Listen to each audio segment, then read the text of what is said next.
You arrive at a low, salt-slick cottage set against a cliff, the lamp glass warm under your palm, and spray tasting faintly of iron on your tongue as dusk slides the world into blue-gray.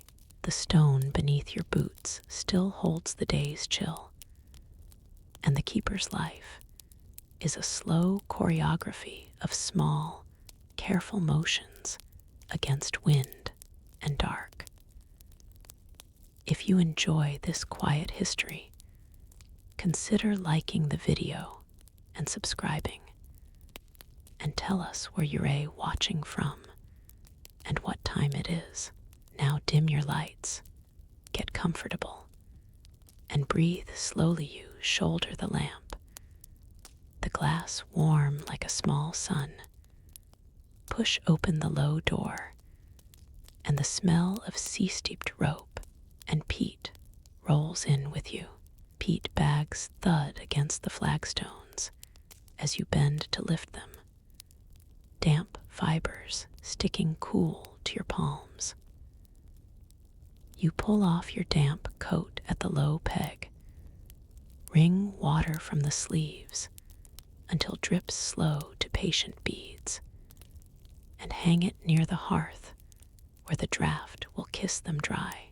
You shrug into a thick wool shirt, its fibers rough and sure under your hands, tucking the hem down to block the cold that edges in at the shoulders. From a sash window, you slide in a strip of oiled canvas, fingers smelling faintly of tar as you press the edges to stop the sea's hiss and the fine, salt-thin air from finding its way. And outside, the wind keens around the eaves inside. The hearth waits. You bank the fire with ash, a practiced tuck of gray that chokes the flame just enough to make it hold steady and long. And the orange loosens from the coals like a slow, steady pulse. You hold your palms to it until the warmth sinks into your skin, until the ache that comes from leaning into wind all day eases in the muscles of your forearms. You set a shallow pan of stew on the hearth to catch the coals' heat, a haybox of warmth that will keep the pot simmering without needing more peat for a while. You tuck a warmed stone into a folded cloth and slide it into your bed's corner, a small, stubborn heat that will hold until dawn. You pour a measure of tea into a cracked mug. The steam smells of tannin and sea salt caught on the mug's rim. You blow on it gently, the heat touching your lips, and let the cup warm your fingers between sips. Later, a neighbor's knock comes, soft and deliberate. He leaves an extra sack of peat and a scrap of news about a shoal to the north. Word passed like a seam between houses. You exchange a nod at the door, palms briefly touching the rough wool of another's sleeve, a practical blessing rather than a speech. And you tuck the peat into the corner where the smoke will season it dry. He doesn't stay long. You both know the chores that wait in the dark. Mending a net, checking a float, watching the lamp before he goes. He tells you how to trim the wick for the harbor light. His hands mimic the small snip and pull, and you follow the motion in the air, learning by watching rather than by books. You test the sash once more, pressing a scrap of wool into the gap. The fabric muffles the sigh of the wind. so that the house seems to inhale and exhale with you. Small rituals settle you. You count the floorboards as you pad to the lamp. Feel the brass cool under your fingers. Clip the snuff that would smoke rather than burn, and return the glass lantern to its bracket with a practiced ease. The lamp throws a steady cone of light onto the wet stone outside your breath, fogs a moment on the inside of the glass.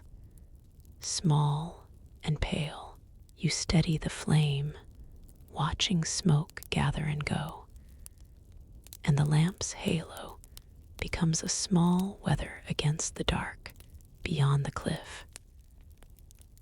Your boots, which have the dignity of an old dog, protest as you pull them off. You pack away the lamp's spare oils, wiping the can with a rag that sniffs of smoke and lemon, and store the wick in a small tin where it will stay dry. Outside, gulls cry like loose coins inside. You fold the day inward. You take a moment to mend a flapped seam on your sleeve, needle threading like a tiny compass through wool. Each stitch a small correction against the weather. There is an economy to how you move. Handfuls of peat go to the hearth. Leftover water goes into the stew. A single candle is kept for notes, while the rest are saved for more God-forsaken evenings. You lay out your bedding, layering wool blankets like fields, tucking the edges tight, and let the warmed stone do its honest work against the chill. You take the stew from the haybox. It smells of onion and salt and the slow give of meat. A meal that speaks of patience more than haste. You eat with a spoon scraped from a block of wood, each mouthful warming the belly like a small internal hearth. As night thickens, you practice a simple breath, Nosianly, slow, to steady your heart, and to keep the chest from rising and falling too loud in the small house. Outside, the lighthouse will be tended on a schedule. Lamps must be trimmed, oil measured, glass polished, logs checked. Tonight you are on your own, responsible and alone in a way that sharpens both attention and tenderness. You set a small lantern in the passage, so someone stumbling in the dark later, a fisherman or a friend, will find there footing it's a tiny, shared light. There is an unwritten economy of favors here. You have taught the neighbor how to bleach a sail. He shows your son how to gut a fish. A shared can of oil keeps two beams bright.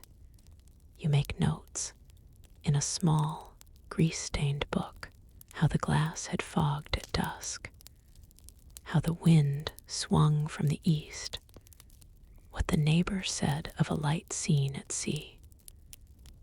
The pen scratches like a little gull. The page takes oil and salt without complaint. You fold the book into your jacket, where the body heat will keep the ink legible, and you listen as the room settles. The kettles tick, the hearth's low breath, the ladder's wood contracting in the cool. Sometimes, in the long, thin nights, you trade the topwatch with a neighboring keeper, an agreement scribbled on a scrap, a small rule that keeps two households rested. But tonight you keep all the lamp's time, each turning of the wick is yours to make, each scrape of soot yours to clear.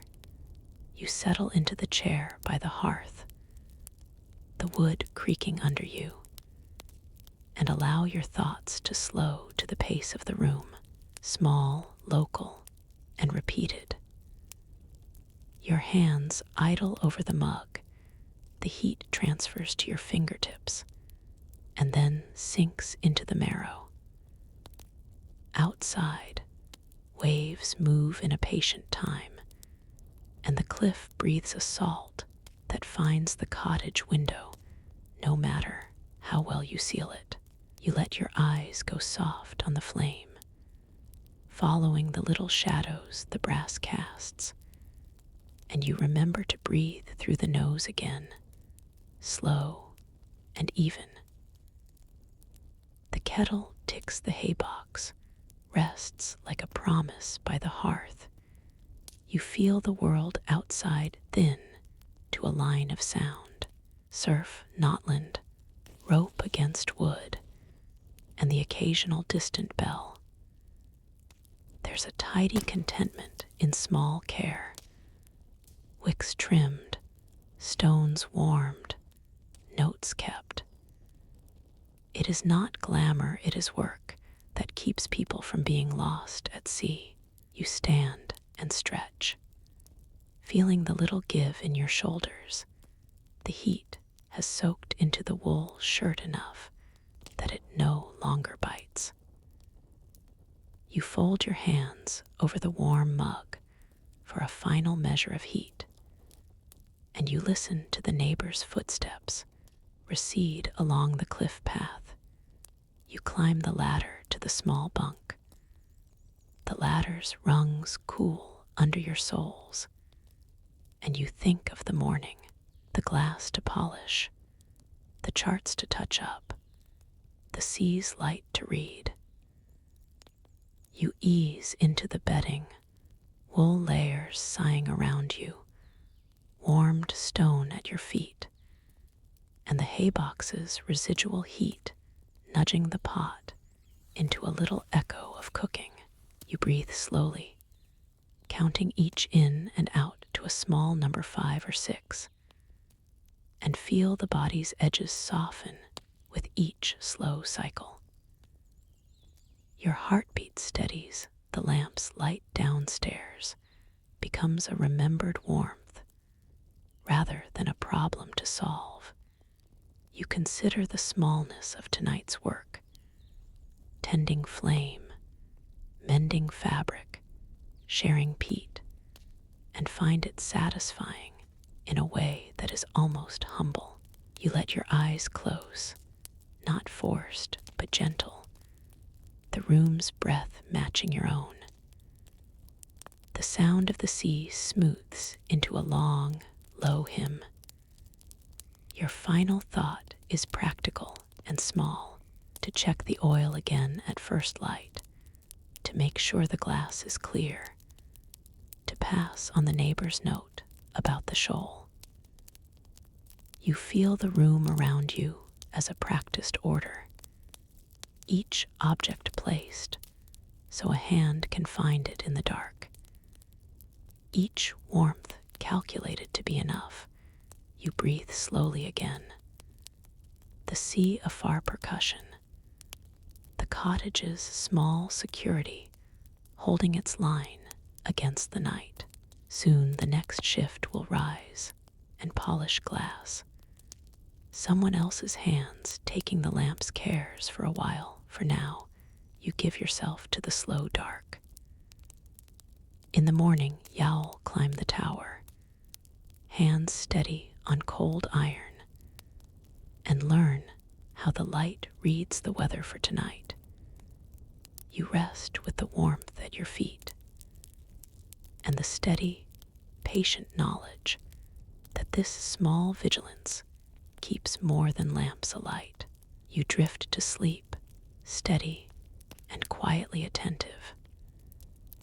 You press your palms to the warm rim of the hearth and feel the ash settle under your fingers like dusted velvet. The orange glow has softened to a patient ember.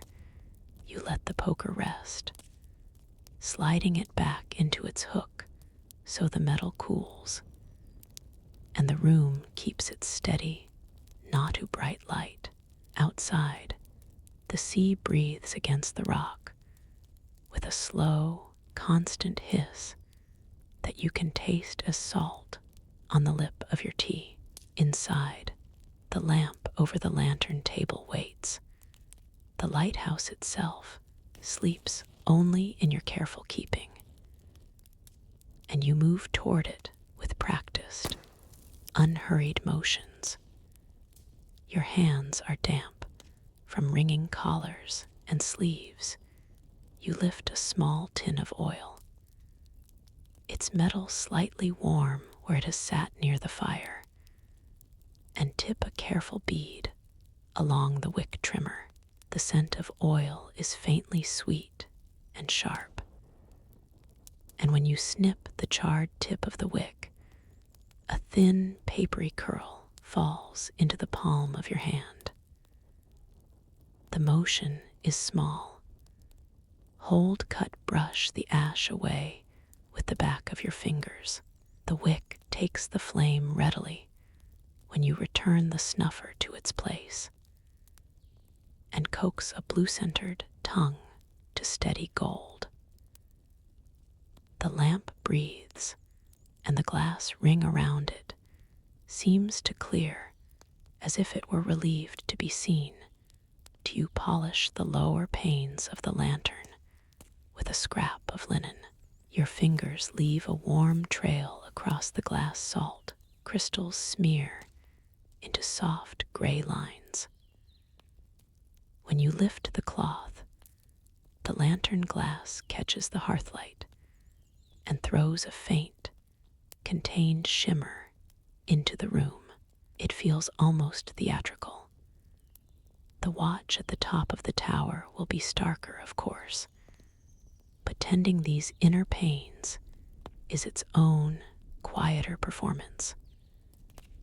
You set a rag on the table to dry, the fabric smelling faintly of peat and lemon from the soap you keep for stubborn stains. A square of canvas, oiled and folded, waits by the sash. You ease it into the window frame where the wind likes to find small teeth in the wood. The canvas slides in with a soft whisper, and the draft shrugs as though finding its path blocked. The room settles in response. A low, more comfortable hush replaces the higher hiss of the sea. You press your forehead briefly to the glass. The night outside is a flat, inked thing. Inside, the room keeps you warm. You fetch 2 stones from the hearth with a pair of iron tongs, wrapping them in an old towel. The stones have held heat like secret pockets for hours. When you cup one at your back, it gives off a slow comfort that slides along your spine. You tuck them into the foot of the bed, where they will hold warmth through the night. It is a small domestic miracle. You turn to often heated stones that give back the memory of heat when the world outside conspires otherwise. You lay the towel down, and the scent of smoke lingers at the edges, gentle and honest on the sideboard. A shallow pan of porridge sits under a rough lid, its steam fogging the air. When you lift the cover, you spoon a modest bowl and add a spoonful of preserved fruit, blackberry from the last summer, the sugar still grainy.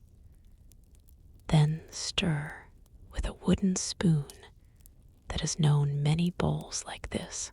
The porridge tastes of oat and salt, and the faint sap of the fruit, it is more fortifying than fine, and it is enough. You sip slowly, feeling the heat of the food temper the cool of your fingers, and you notice the way the lamplight trembles, as if the whole house were breathing. There is a ledger by the lamp where you make your notes. Your handwriting leans into long, steady strokes. You record the hour you trimmed the wick, the amount of oil used, the state of the glass, a short line about the weather.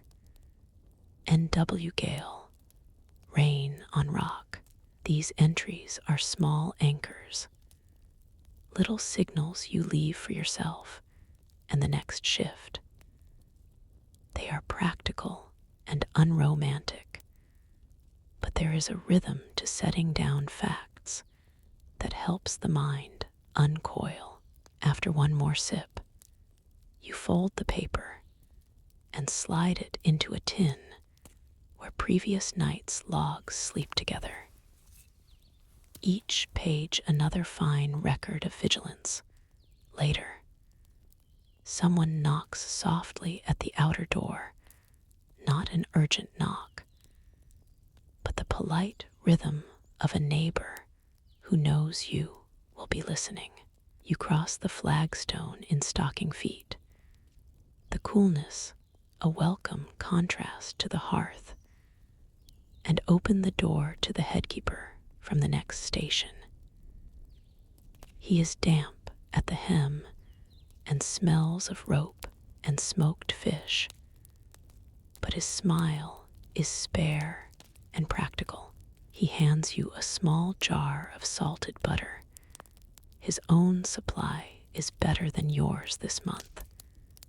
And he says simply, "You had more sea mist than my bay." Thought it might help. You accept it with a nod, feeling the quiet, necessary give-and-take of these places. This is not a ceremony. It is mutual aid of the softest sort, a barter of things that keep a body running, fat, knowledge of when to bank the blaze, and extra sand for snuffing. You trade a scrap of linen in return. And this is part of how the network of keepers works. He tells you, in a low voice that bends around the wind, about a seam in the lamp bracket that might wear looser with the next swell. And you think of the small wrench tucked under the table. You hand it over without fuss. He fits it to the bolt, and you both stand for a moment with hands on cold iron, feeling the truth of the phrase, "We're only as good as the bolts we check." The practical help lingers in the marrow, tools shared, knowledge exchanged. A jar of butter, whose salt has the power to make coarse bread sinew, return the lantern room cloth to its peg, and set a cupping of hot water to cool near the hearth. A basin is readied for your evening wash. Water runs off your fingers with a soft, slate-gray sound. Your movements are small and deliberate. Palm the soap, lace wrists, scrub behind the knuckles. Steam rises in a thin ribbon, and the scent of your breath mingles with peat smoke. Cleanliness is a ritual here, not vanity, but a way of keeping one set of small things in order against the chaos beyond the walls. You check the rope that hangs coiled by the bed, fingers riffling through the strand. The salt has a way of making rope fibers stiff if left too long, so you lay a cloth over them to keep the damp at bay, and smooth the coil with the back of your hand. Then you fold your spare wool shirt into the bottom of the trunk, placing it against a packet of dried lavender, or sometimes thrifted pine, to keep the linens smelling less of the sea. You tuck away the clean handkerchief you use to catch the occasional droplet from a browned thumb or a sudden leak. These small domestic acts are how you shore yourself against the damp that otherwise claims everything. There is a pattern to your nights. You will take the higher watch in 3 turns, perhaps 2 watches if a storm drags longer than usual. But for now, you prepare the bed as if you might sleep. You draw the wool blanket up to the chin and press your feet into the heated stones. The weight of the covers feels reliably like company. You set a small oil lamp on the low stool beside the bed, dimmed to a companionable glow, and you practice a breathing that has come to you over years of long shifts. Slow in through the nose, a gentle fill, then out in an even, unhurried sigh. Noceanly breathing keeps the face warm and the throat calm. You notice the rhythm of it. Inhale, settle, exhale, let go. It is simpler and steadier than the world outside before sleep. You check the lamp one more time. The flame drinks the oil and throws a narrow, determined beam up toward the lantern. You listen for the hollow note of the bell. On the shore, it is not yet time. You lay your hand on the lantern table and feel the faint vibration of the house through the timbers, like a living thing that has folded itself about you. Your mind finds small things to inventory as a soft counting exercise. The number of knots in the coil, the roughness of the wool, the way the kettle sings when it boils. Not a distraction so much as a lullaby. You spend a few minutes mending a tear in a glove by candlelight. The needle goes in and out with small, precise movements. The thread pulls snug, and the fabric takes new shape. This is the kind of work that keeps hands honest. Stitch by stitch, you repair something so it can do its job again. You think about the small economies of repair that sustain these places.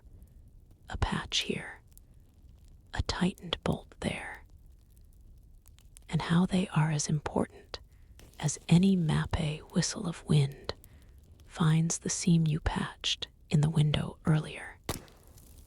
And you pause to press your palm to the canvas, checking the fit. The material flexes under your hand, and the sound of the sea morphs from a high hiss to a deeper, more distant rumble.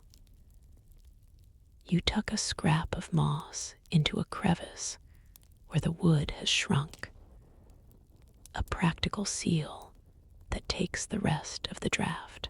It is the sort of improvisation that keeps the night manageable. A little moss, a folded cloth, the right weight of stone under the blanket's dot from time to time. A light blinks out on the far headland, and you make a note of it, not with alarm, but as a record of how the coastline is breathing together. You and the neighboring keepers take stock of the network in small increments. Who has enough coal? who will watch the North Tower when fog rolls in. There is no drama in it, usually, just a string of practical decisions delivered over low voices, as natural and necessary as checking the flame. You tell yourself a story that is not fanciful, that the house is a small, stubborn warmth in the border between sea and sky. The narrative is plain and true, and it eases you. The lamp's glow steadies, the stones keep their soft heat, the food settles like a small comfort in the belly. You lie back and let the breath guide you, feeling the weight of the blanket like a hand at your shoulders.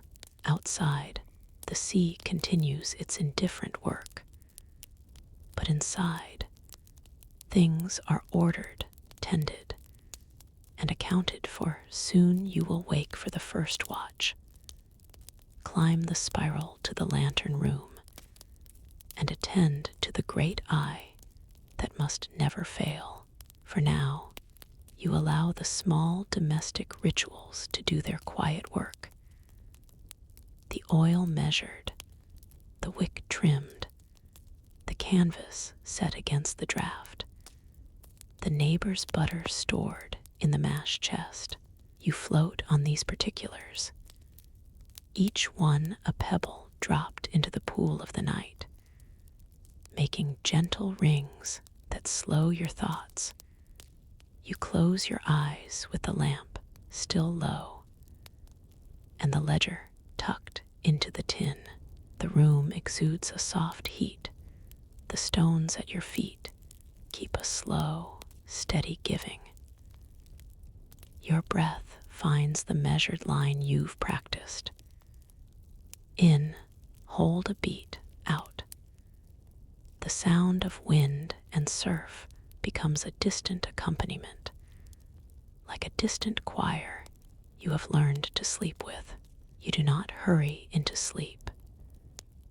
You let the habits you have tended for seasons, the warmed stones, the mended glove, the shared jar of butter, fold around you like blankets, and you let the quiet bridge you into the next part of the night, when the work at the lantern will rise, and you will meet it with careful hands. You cross the threshold and let the door close, feeling the draft pinch at your shoulders as a last breath of sea slips away. The stone floor is cool under your boots.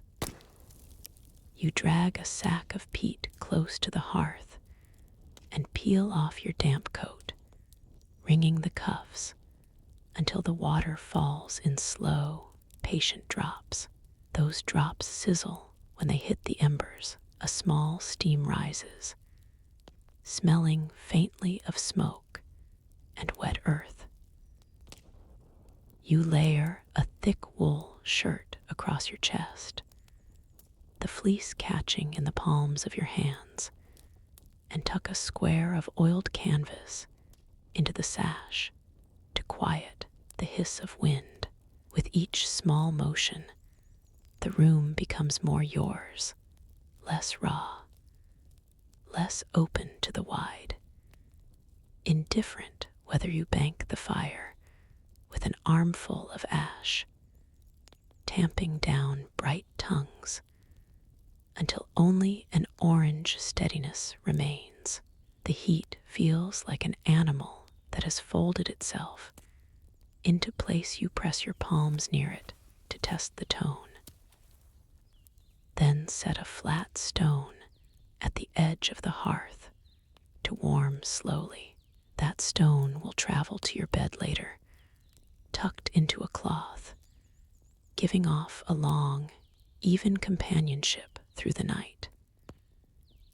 You ladle a little water into a black kettle and slide a halved turnip and a handful of barley into it. Then set the kettle against the iron crane. A hay box sits under the table, a wooden chest lined with straw, where you will nestle the pot later, so the stew will finish itself without more peat. Each of these small economies saves fuel and steadies the work of keeping watch. Your fingers still smell faintly of smoke and salt, and you breathe out, letting the scent fill your chest until the steadiness of warmth answers. You climb the ladder to the lantern room, each rung rehearsed by fingers that know exactly where to find the notch. The lantern is a cool, glassy cylinder against the sky. The brasswork gleams faintly where you have polished it, a dull mirror for the sea. You trim the wick with a careful, almost tender snip, gathering the frayed ends between your forefinger and thumb and dropping them into a tin. The flame straightens and breathes clearer.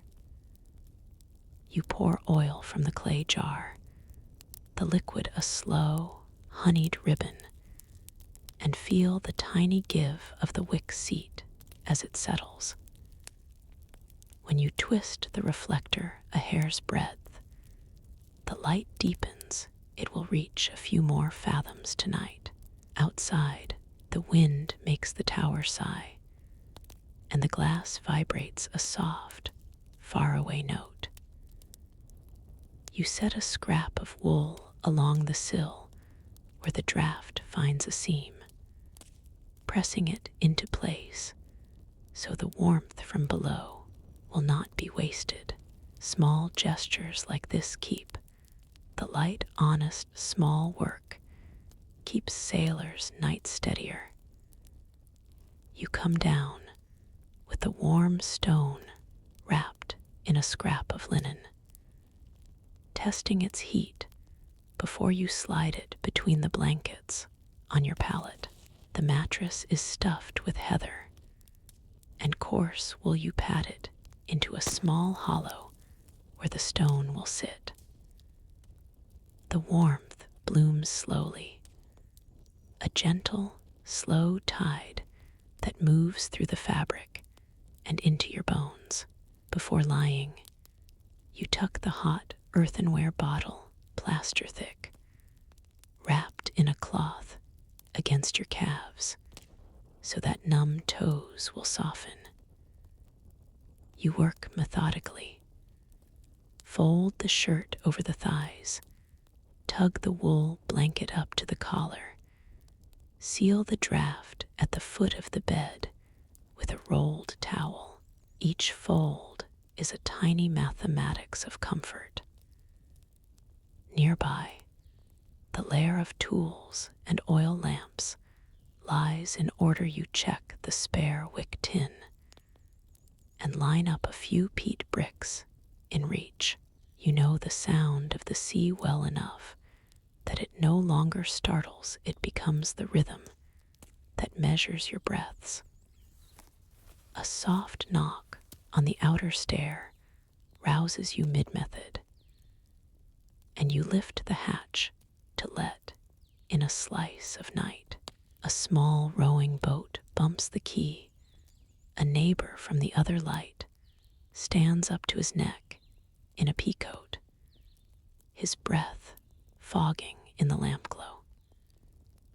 He lays down a tightly wrapped parcel of flatbread and a scrap of paraffin-soaked rag for your tinder, and he tugs a scrap of copper wire from his pocket to fix a loose hinge you had muttered about last week. You trade the warm stone for a pinch of peat.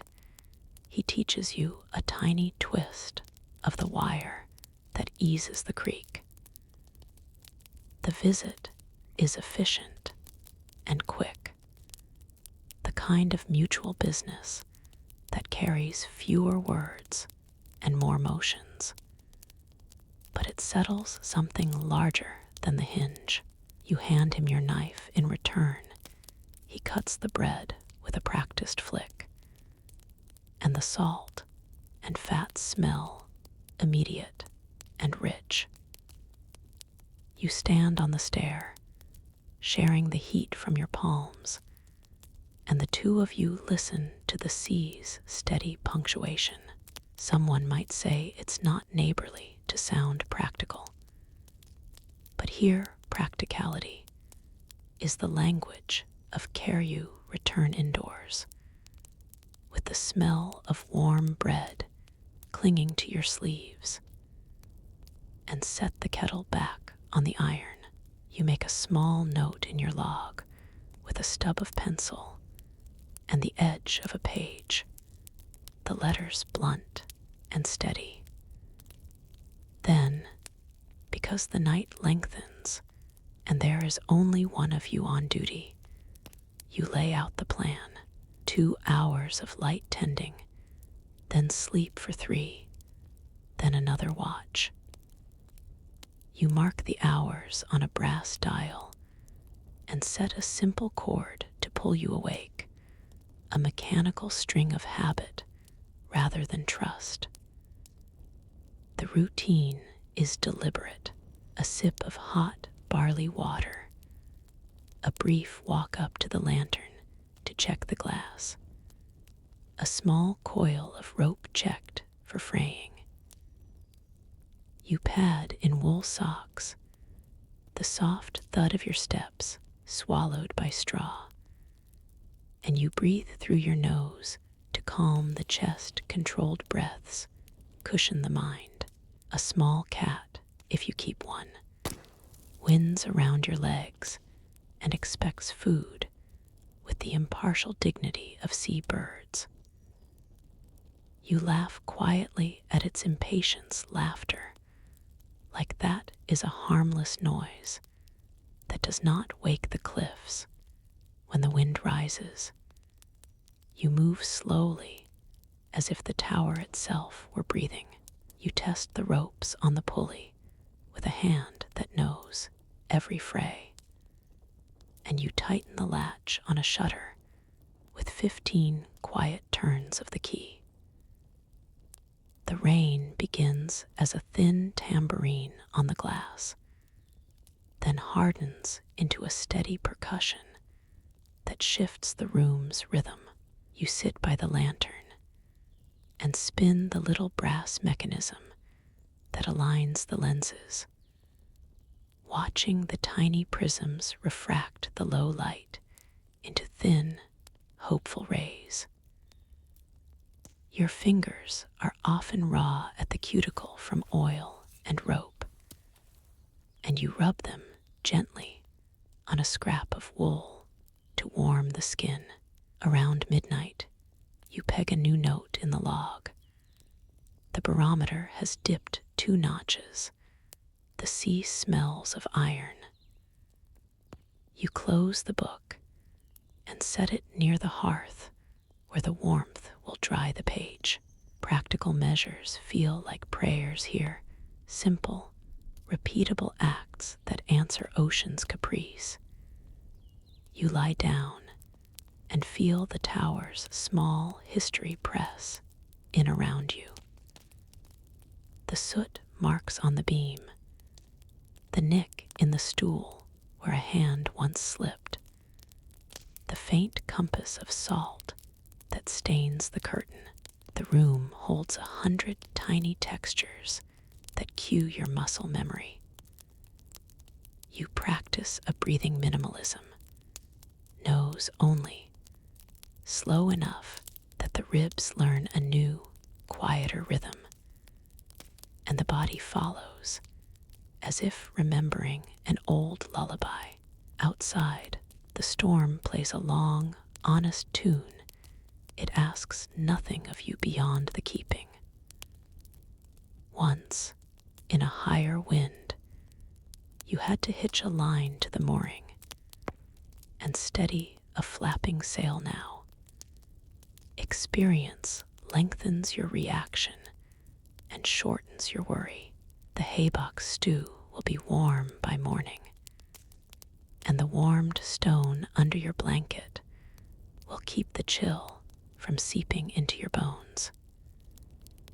You count small comforts instead of sheep, the steady tick of a gear, the smell of bread cooling, the way the peat snaps softly in the grate. These are practical consolations, and they work in the deep of the night. Your senses narrow to essentials, the sound of the light sweeping, the breath of the hearth, the tiny routine of checking oil. You make one last round before the first sleep. Lift the lamp lens with slow hands. Wipe a thin crescent of salt away with your sleeve. Listen for any unusual creak in the tower timbers. The lamp breathes steady. The kettle hums faintly.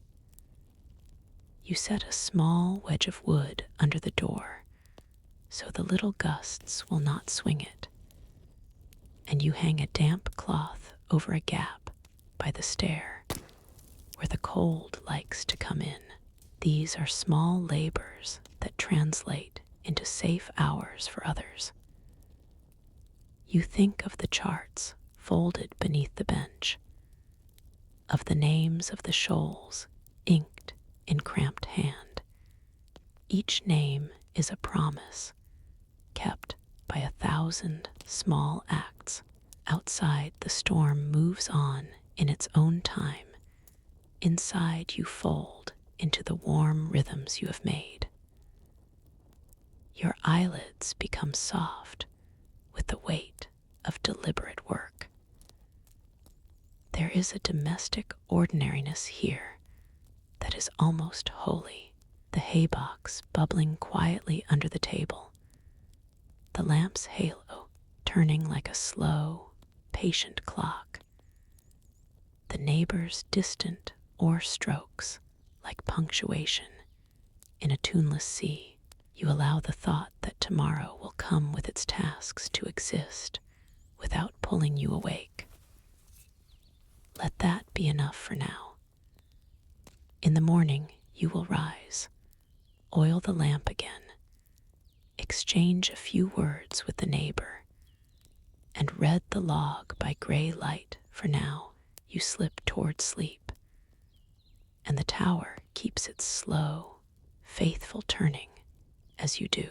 You push the low door closed behind you, and the wind surrenders, or at least slows its conversation.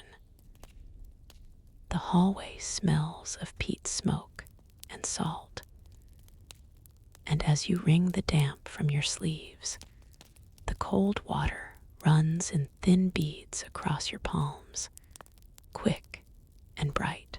You shrug free of the outer coat and drum it against your thigh to shake loose grit.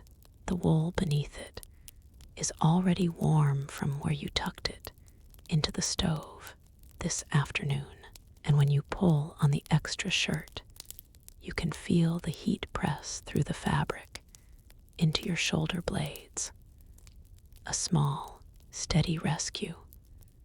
By the hearth, there is an old iron poker with a smooth wooden handle that has been rubbed down by hands. For years you use it without thinking. A few coals still glow under the ash like small, patient eyes. You slide the poker under the ash and push it, and a briquette of ember breathes alive with a soft orange exhale. The fire answers with a rise in the room's scent, resin and peat, a nutty, slow sweetness that settles in the hollows of your cheeks. You bank the hearth with ash, tucking the hot bed in under a layer of gray so the coals do not run away. The heat becomes a low pulse against your knuckles when you cup your palms over it, and for a moment The drafty house seems to lean into the warmth there, is work that must be done before the lamp is trusted to the night. You fetch the lantern wrenches, the leather thongs, the oil can with its long, thin spout. The lamp sits like a small, private sun under its glass. It smells faintly of whale oil and lemon from the polishing cloth. You open the lamp door and draw the wick out. It is black at the end, carrying a smell of used light that has the smell of a room after a visitor leaves. You cut the black away with a careful, practiced motion. There is a rhythm to it, the small, almost domestic ceremony of making light honest again. And the tiny strip of char curls away onto the table like a petal. When you clean the lens, you run a piece of flannel in a circular motion until the brass around it shines with a dry, quiet luster. The glass takes light like a cup takes water. When you tilt it toward the hearth, the flame inside seems to multiply. You tighten the screws, the small clicks echoing in the stone room, and you test the lantern by cupping your hands and feeling how the warmth pours out. It has a narrow, steady glow, not the hungry blaze of a bonfire, but something that will cut through fog when called upon. You top the oil can, feeling the coolness of the metal and the slight weight as it swallows more liquid. The whole action is small and precise, like trimming a ship's course for a single night outside. The sea makes its unending rehearsal. You can hear the waves from the keeper's windows, a distant, patient thudding. And when the house settles, you notice the tiny sounds more. A rafter's pop, the soft scuff of rope against wood, the tick of cooling iron. You tuck oiled canvas into the lower sash to stop the hiss of wind through the window. Seem the canvas is rough and smells faintly of fish and tar. But pressed into the wood, it mutes the ocean to a velvet whisper. The room darkens a degree sooner. The hush is a welcome thing. Like a hand laid across your shoulder, food is a practical warmth. You fetch a wooden bowl and dig into the pot left from midday, oatmeal with a knob of butter and a scrap of smoked fish pulled finer than your thumb. The spoon is heavy in your hand. Each mouthful arrives with the plain comfort of starch and fat, heat that spreads down your chest and seems to unknot the stiffness in your back. You share the last of the bread with your assistant, a man who often works the lower lamp and has a laugh that comes in short, dry bursts. He sets his cup down and offers you the loaf torn in two. His fingers are raw from the ropes and smell of salt.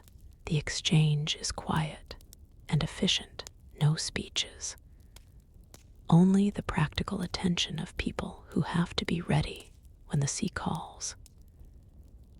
When he leaves, he tucks his cap low against the wind and grins, the kind of grin that says he has a spare half-hour before the first watch.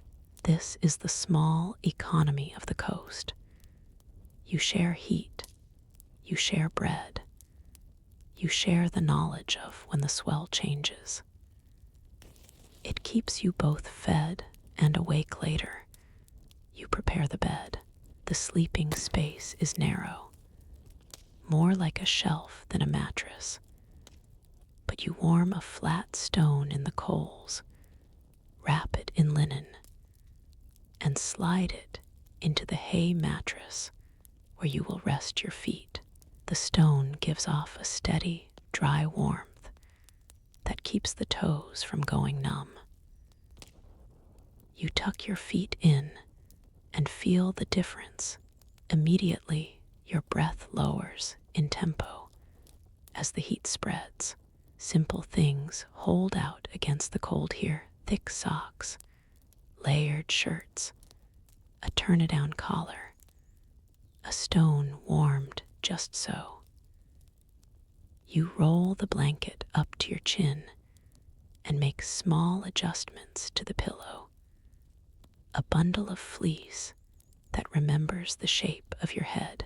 You always check the knots on the bell rope before sleeping. Afraid twist can be the difference between a call heard and a call missed. Your hands go through the motions automatically. Feel for the weak strand, bind it with twine, tuck the spare neatly away. The tiny competence of those fingers leaves you a little steadier as dusk grows. You take the lantern up the spiral stair. Each step is a careful placement of foot to warn stone. The gloss in the stone tells you where others have walked for years. The tower smells of oil and old brass, and the faint citrus of polished glass.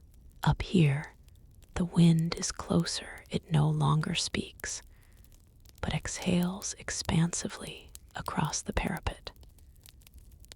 You check the wick again, set the flame, and when it catches, the room becomes an island. The lens captures the light and bends it into a disciplined reach. Turning the mechanism by hand, slow, calibrated, you watch the light take its rhythm. A patient beat that will signal ships and hush storms. There is maintenance that is less routine, the kind that comes with weather's disregard. Tonight, you need to straighten a broken stay on the south pulley.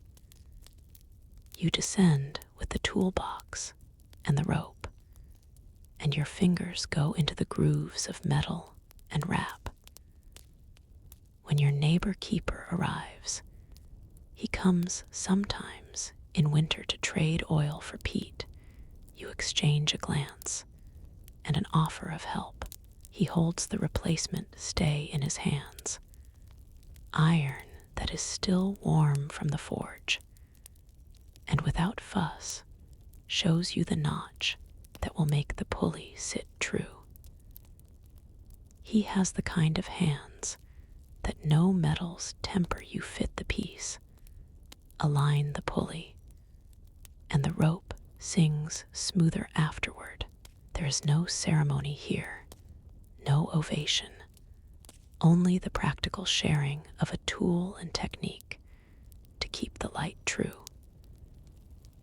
You hand him a cup of thin ale. In return, he sips and nods, already thinking of the chimney draft on his own roof. Mutual aid here is not grand. It is a swapped shilling, a patched coat, a taut knot. That is how the coast holds together. There are rituals of attention you keep for safety as much as for comfort. You trace the path of the lamp's beams from the glass to the horizon, checking for anything that might catch and hold soot. You listen to the bell of the weather room, letting the tone fill your chest until your own pulse seems to match it. You breathe through your nose while you work. The air is steadier, the fire's less likely to flare, and it narrows your world to the immediate details. The quick rasp of a sanded screw, the small squeal when metal meets metal, the dry whisper of cloth on glass. It is a quiet discipline that keeps you precise. There is a ledger on the table with entries in tight script. You make your note of hours, of wick changes, of the direction of the wind. The pen pricks the page with little black seeds, and for a moment you are meticulous in that small, private geometry. A notation about a light board you repaired that afternoon. A line about the tide that rose higher than expected.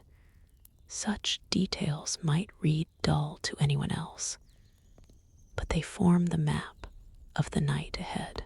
Recording is both duty and a way to sleep. If the day's tasks are marked down, you may trust the night to be manageable outside. The weather shifts, the sea fidgets, and the clouds gather like a congregation, moving toward the same pew. You climb again to the top to check the lamp's rotation, and pause with your hands resting against cool brass.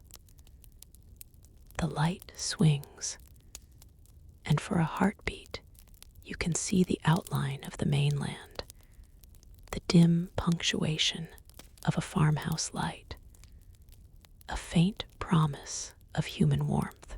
You take the glass cloth and wipe the outermost pane clean. Each pass clears a little more of the horizon until the world opens like a map under your fingertips. Before the evening's watch, you prepare a small stew in a pot and set it into a hay box, a practice borrowed from older keepers and often recommended by those who prefer their food to keep warm without constant tending. You ladle the hot broth into a thick, three-layered pot, wrap it in straw and oilcloth, and seal it into the wooden box. The stew will finish by itself, slow and forgiving, and in the morning it will be as warm and ready as a remembered tale. The hay box is an old, wise contraption. It uses insulation and patience, not flame, to do its cooking. It is an economy of heat, very much appreciated when the lamp must be tended, and hands cannot be left. Your assistant will take the first watch.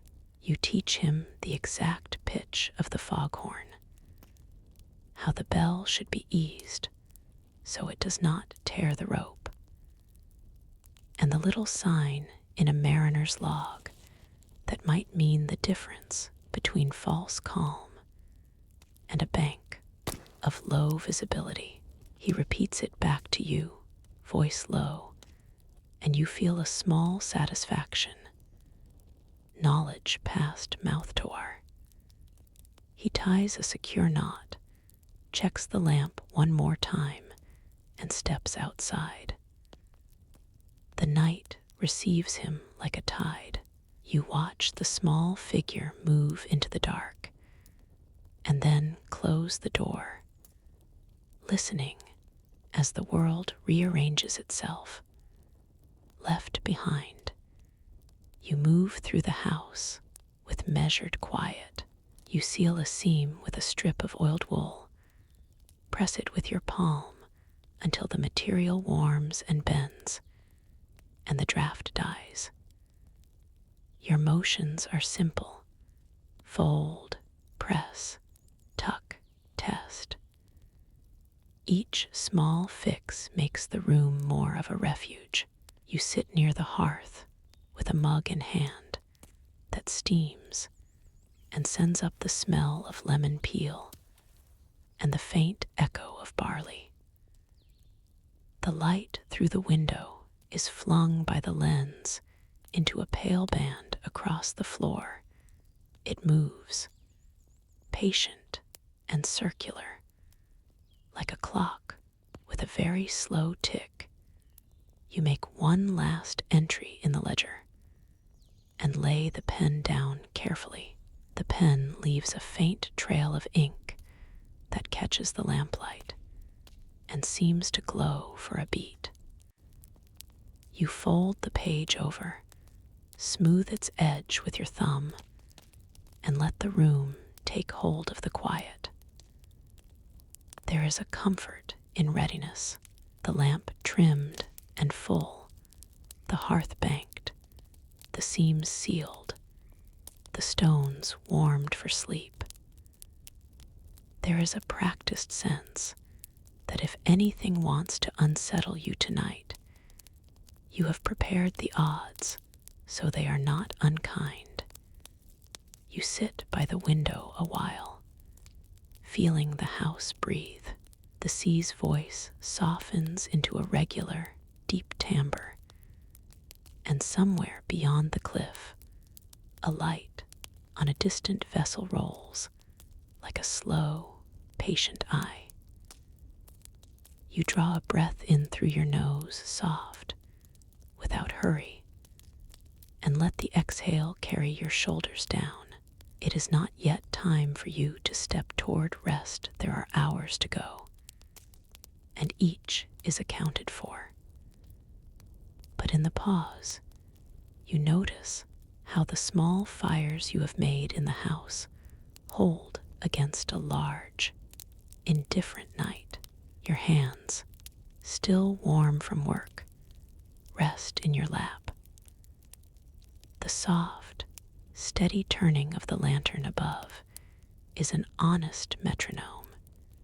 You roll up your sleeves and fold the day's small tools into the box where they will be waiting. Place the extra blanket over the foot of the bed and make a note of the swell in the log so the next keeper knows how the sea moved tonight. There is a stillness that gathers in the corners of the room, an attentive quiet. You breathe again, slow and even, and let the light's gentle sweep remind you of the watch that has come before, of hands that tended flame and told each other where the hidden rocks lie. The house settles into the evening's pattern. The hearth murmurs. The ladder creaks occasionally with the keeper's gate. And when you step out into the narrow corridor, you feel the night as a soft, enclosing thing rather than a threat. You take a moment at the stairhead to look down at the lamp's halo. As it passes across the floor, the motion is a promise that the line you keep will go on. Then you move to the small bed and sit at its edge, feeling the hay-proof linen against your palm, the warmth that the wrapped stone will give. You tuck the blanket, smooth the folds, and for a breath you allow your shoulders to loosen. There will be more to do. There is always more at sea and on the stone. But for now, you let the rhythm of the place carry you toward the hour when your assistant will wake you for the steady watch. You close your eyes briefly, resting there on the edge of wakefulness, and the room hums its way into the next part of the night. You step through the low door, peat and damp coats brushing the frame, and the first sound you hear is the steady, distant hiss of the sea. You wring out sleeves with small, practiced motions, the salt water running in slow, threads onto the flagstones. The room smells of peat smoke and damp. Wool, a faint sweetness of boiled kelp, hangs near the hearth. You pull a wool shirt over your damp linen, fingers finding the familiar rough of the fabric, and you feel the immediate, small comfort of heat against your skin. You tuck a strip of oiled canvas into the sash to stop the hiss where the sea finds the panes, smearing a fingertip along it to press out a tiny wrinkle. The hearth waits with a patient orange, embered logs arranged like the ribs of a small boat. You bank the fire with ash, spreading a lid of gray so the heat will hold overnight, and the room fills with a lower, steadier glow. Your palms press to the warmth, you let it sink into your wrists, as if filling a pocket, the cold seeping out of you a little at a time.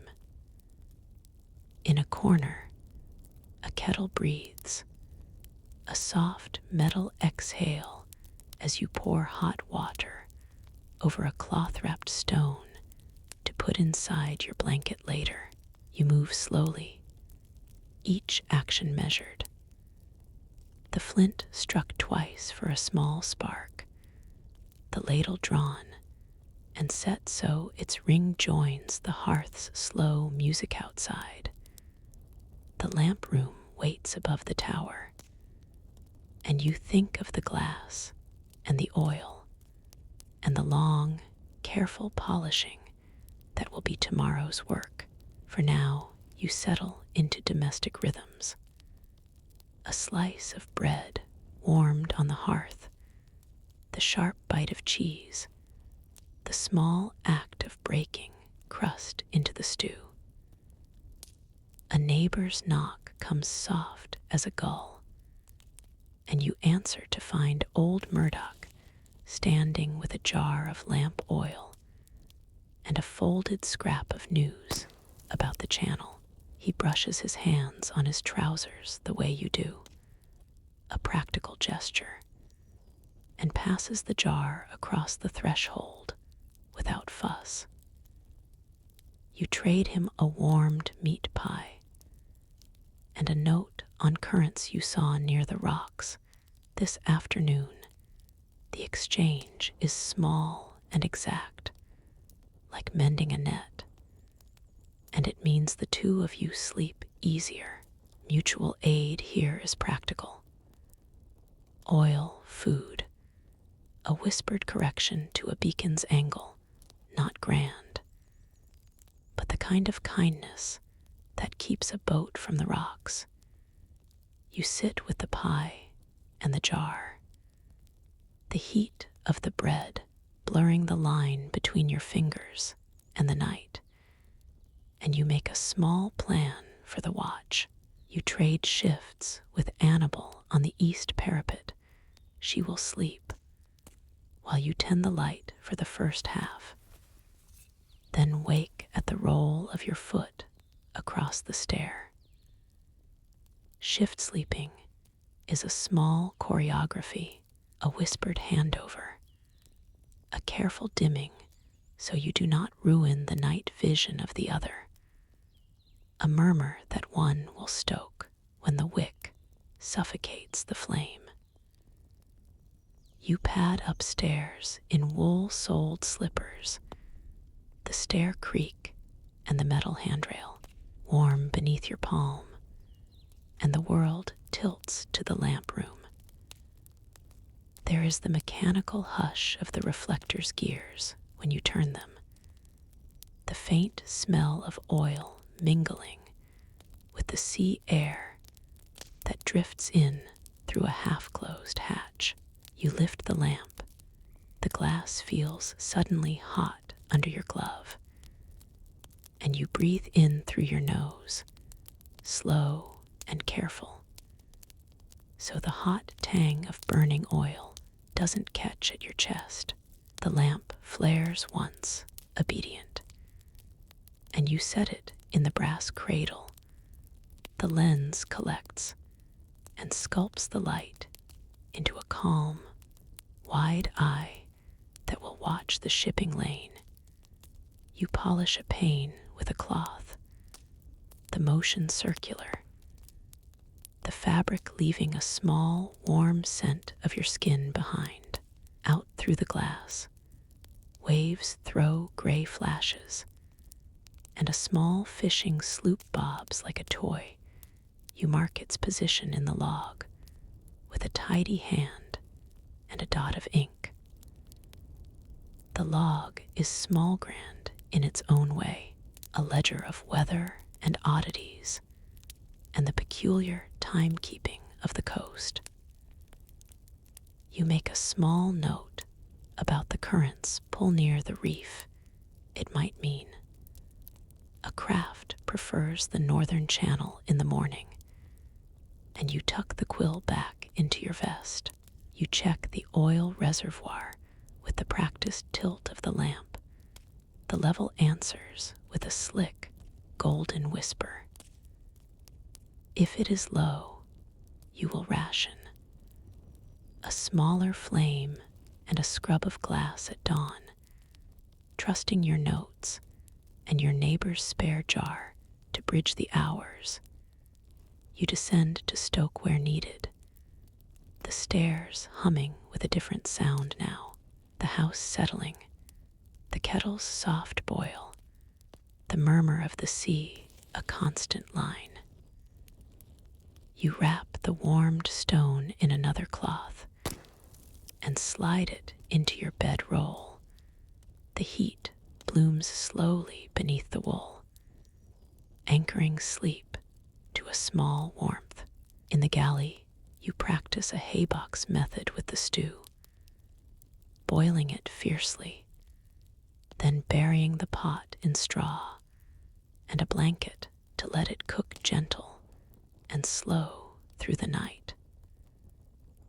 When you tuck the bundle by the hearth, the smell of the secret cooking is homely and reassuring. In the morning, you will find it fuller and softer. You check the doors, sliding a length of spare timber into a weak jamb, feeling the grain seat like a promise against the wind. You seal drafty corners with strips of oiled cloth. The fabric catches light briefly when a gale fingers the panes, then settles dark and private. It's a practical ritual, the same motions every time. Lay, press, pat, check. Each small action reduces the noise of worry back in your berth. You stoke a very small fire beneath the iron plate to warm your hands, careful not to smoke the room. The flame, a contained, honest thing. You breathe with a narrowed mouth and nose, letting the inhale pass calmly, a small trick to keep the chest from hitching with cold. You lay out clothes for the morning, a spare shirt, a heavy wool, oilskin gloves. The act is both practical and soothing, the texture of fabric smoothing worry. Your candle guttered low. You tuck the wick and cup the snuff with a fingertip, the wax cooling into a neat, black bead. You put a small jug of hot water inside the bedroll as well, the heat carrying a promise through the night, like a close, quiet companion. You lie down and let your body find the curve of the mattress, the wool prickling at your neck, and the stone's soft warmth beneath your calves outside. The wind climbs and drops, a rhythm you can measure. With the tilt of the tower, the sound is distant now, turned down like a great instrument, you practice a soft, intentional breathing. In through the nose, long enough to count to 4, out longer still, and feel the muscles around your jaw unclench. A small laugh slips out when you remember the time you patched a sail with a kettle cover. It was clumsy, but it kept the boat moving, and the memory is warm. You let the humor dissolve like steam, and your thoughts soften to practical recollection. The ropewick fray you must mend in the morning, the notch on the east stair that catches your slipper. You feel the rhythm of small tasks folding into the long arc of the night, each solved puzzle. A draft sealed, a pot safely tucked, is a gentle subtraction of worry. You let your hands rest on the blanket's edge, feeling the rough seam, and imagine, very briefly, the lighthouse like a small planet, quiet and necessary in its steady orbite gull lands. At the sill, with a hiss of breath, you watch its silhouette pass the window and feel the curious comfort of other lives continuing. You think of the keeper before you, the exact way they tied the lamp hook, and you trace that imagined motion with a fingertip, as if learning a private script. The idea of tradition here is not heavy. It is a small passing of gestures and tips. Where to hang coats to dry, how to sight the horizon in whiteout, a practical knowledge that keeps people alive. You close your eyes and let the world reduce to the sound of breathing and the sponge of peat on the coals. Sleep comes in small increments, a lull in the wind, a pocket of warmth from the stone, the satisfaction of a task finished for now. You know you will wake once to look at the horizon, to make sure the lamp spins true. But the knowledge is thin and gentle, not a roar. For now you drift toward sleep with the comfortable hum of counted responsibilities, and your thoughts narrow to the honest smallness of the next dawn, polishing, checking, the steady ritual of oil. You let the steady light of duty become a soft background and imagine the next scene. Annabel's hand on the stair, the ring of the kettle. And with that, you let your breathing lengthen. The night's tasks are small and precise. They fold into one another like well-made sails, and you feel them close around you like a shelter. Outside, somewhere beyond the small pool of your lamp, the sea carries on you. Let its distant noise be a blanket you don't have to fold. You rest in the small knowledge that the work you do is neither heroic nor trivial. It is careful, steady tending. And tonight that truth is a lullaby. You let sleep settle and wake ready for morning tasks. You step inside and close the low door against the keening wind, setting peat and damp coats on the scuffed wooden bench. You wring the salt from sleeves, press them to your face for a second, because the smell of brine and peat is like the island itself.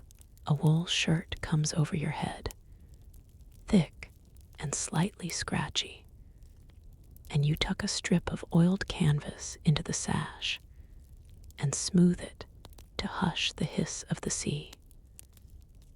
The hearth is low, you rake the embers with the heel of a shovel, bank ash around the coals, and coax a steadier orange to press into your palms. Heat moves slowly through the room, warming the rough floorboards underfoot and making the brass kettle sing faintly as it bloats with steam.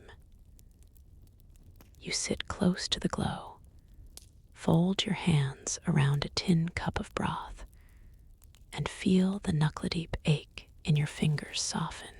Outside, surf drums against the rocks like some distant machinery.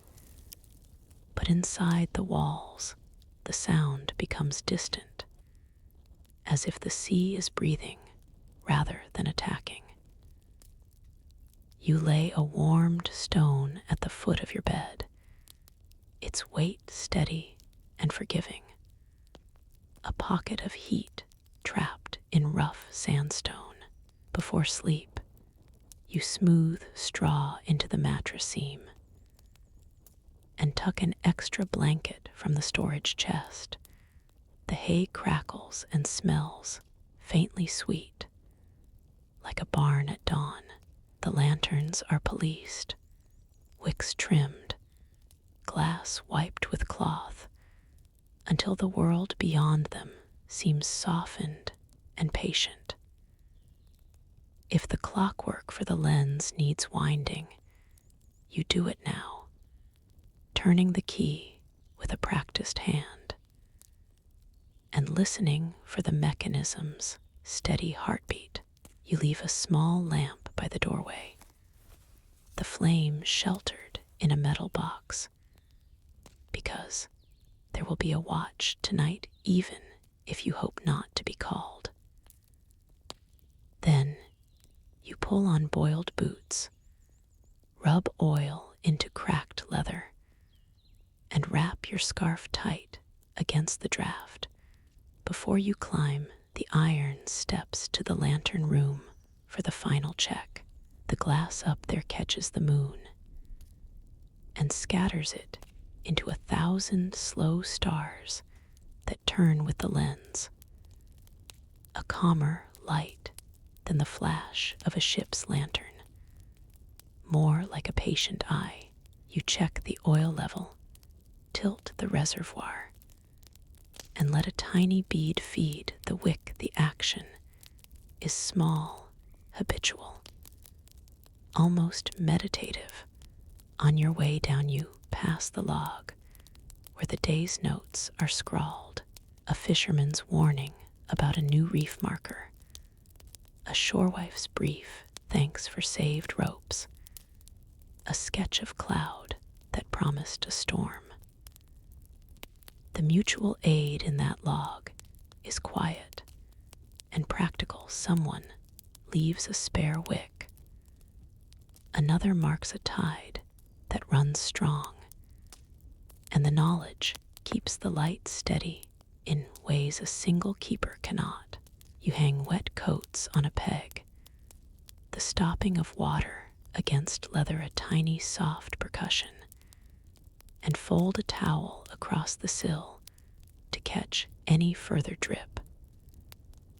A neighbor's knock comes quick, and sure he leaves a small parcel of bread and a note about the barometer.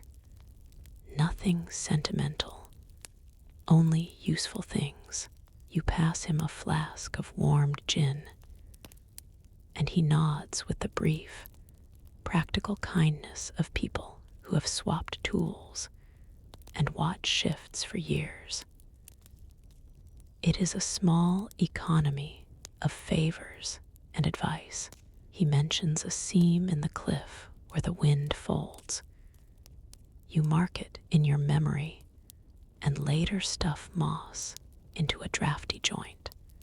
After he goes, you bank the fire more securely, tamp ash with the shovel to slow the burn, and lay a few coals edgewise so they share heat through the night. You take a basin of hot water and wash the salt from your face. The steam lifts off flakes of peat, and the room smells briefly of iron and seaweed. To warm your bed more, you tuck a few heated stones between the blankets. They give up their store of heat slowly. A quiet clock warming your feet. You make a hay box stew earlier in the day. And now lift the lid. A slow, concentrated smell of onion and barley rises like a small blessing. A spoonful warms your belly and steadies your breath. You notice how eating slowly maps out the passage toward sleep. You prepare for the watch by setting a simple alarm, a bell on a cord by the bedside, small and honest, a sound that will wake you without leaping into panic. Often you sleep in shifts with an assistant, or in quieter stretches. Alone you learn to trust the thinness of sleep in that house. The way a body can half listen to waves while dreams proceed. Tonight you will take the first stretch and allow the assistant the later hours, which means you roll close to the coals and practice breathing slowly through your nose. Nosciently, breathing makes each inhale gentler, keeps the throat warm, and the body steady. It is a small discipline that quiets the heart. You lay your clothing in a neat row by the bed. Shirt, trousers, heavy coat, so you can dress by touch in the dark if the bell rings.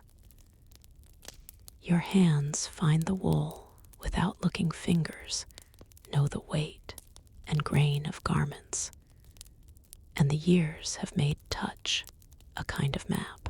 There is a ritual to sleeping here. Seal the drafts with rolled cloth. Lay hot bottles at the base of the bed and close the shutters so the lamp's glow doesn't leak you awake. You do each motion slowly, like someone setting a delicate scene. Each fold and tuck produces a small response, a warmer cheek, a quieter room. Outside, wind sharpens and then relaxes. You listen and let the change be part of the night, not something to fight. You think of the keepers that came before you and the ones who might come after, not with grandeur, but with the plain recognition that each of you has kept small lights burning where the sea could have taken many things. Memory feels tactile here, the scrape of an elbow on the rail, the smell of lamp oil on a Sunday, the way a seam of wet salt will make your fingers sting. You fold those sensations into your sleep like a quilt, certain that the house will wake you if it needs you, and trusting the small measures you have taken. Your breath evens, the bell within arm's reach, the coals behind an iron plate whispering, the stone at your feet, a slow, faithful warmth. Dreams come in the local language of small things, a net mended without a knot, a child showing you a bright shell, a tide that turns gently rather than rips. You drift into a sleep where you remain useful. Even in dreams, you can still set a lantern, hand over a spare wick, recognize the hollow in the rocks.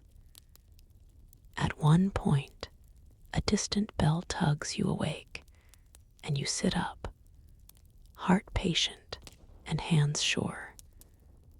Reach for coat and boots, with the practiced motion of someone who can dress by touch. Outside, the sea has shifted its voice. You climb to the lantern room, and there is a small, stubborn wreck on the lee side, a boat half sunk, and a figure clinging to the gunwale. The rescue is immediate and practical. Ropes passed down, a plank readied, coats stripped and thrown to keep a body warm while hands pull. You taste the brine on the air and the burn of exertion in your arms, then feel the absurd relief when the rescued coughs and breathes, and the weight shifts from the water to safe ground.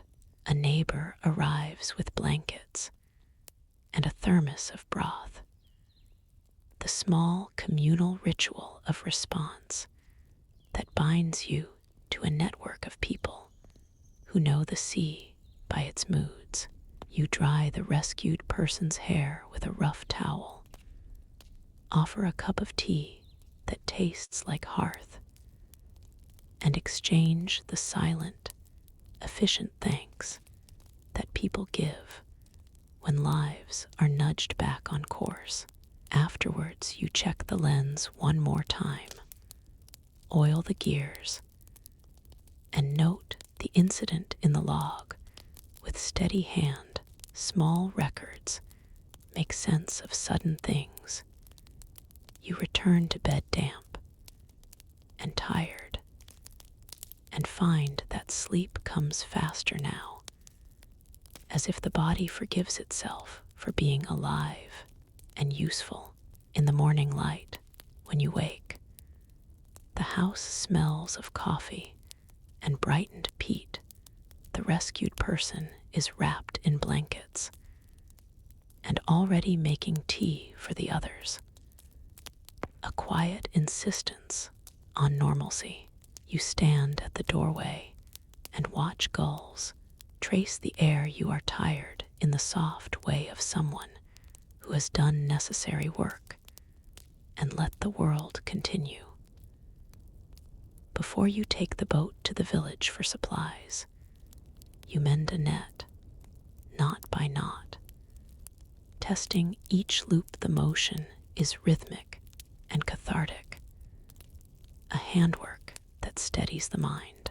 A woman at the quay recognizes you and passes over a jar of salted butter.